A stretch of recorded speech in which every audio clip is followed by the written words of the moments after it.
বলো দেখি তোমরা এগুলো কি, আর এটা দিয়ে আমি কী বা করতে যাচ্ছি। আস্তে আস্তে দেখো, হ্যাঁ, কি করা যায়। যদিও এই জিনিসটা আমার শ্বশুরবাড়িতে কেউই খায় না, আমি খাই, ওই জন্য নিজের জন্যই আজকে বানাচ্ছি। এই রেসিপিটা একটা ওয়েব সিরিজেও আছে। বলো তো সেই ওয়েব সিরিজটার নাম কি?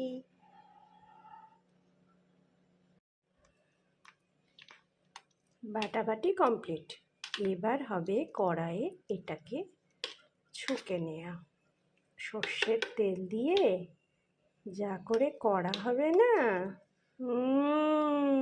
গরম গরম ভাতের সাথে খেতে উফ কি লাগবে, করে দেখো একবার।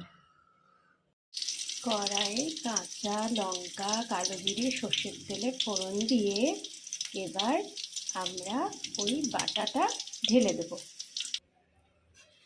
বাটাটা দেওয়ার পরে একদম ওগুলোকে মিক্স করে খানিকক্ষণ এটাকে ড্রাই করা পর্যন্ত নাড়তে হবে।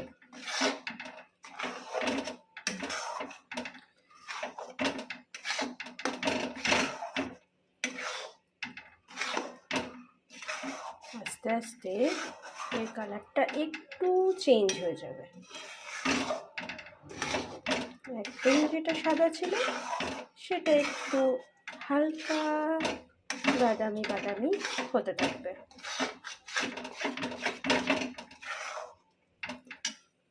আর যদি মনে হয় তোমার সর্ষের তেল কম পড়েছে তাহলে লাস্টে আবার একটু কাঁচা সর্ষের তেল দিতেই পারো।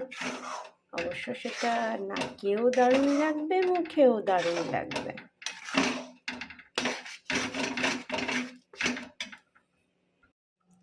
এবারের ওপর থেকে একটু সর্ষের তেল বেশি করে দিলেই ওহ জমেই গেল। বাড়িতে বানিও কিন্তু সবাই, বানিয়ে আমাকে জানিও কেমন হয়েছে রেসিপিটা, অবশ্যই জানাবে।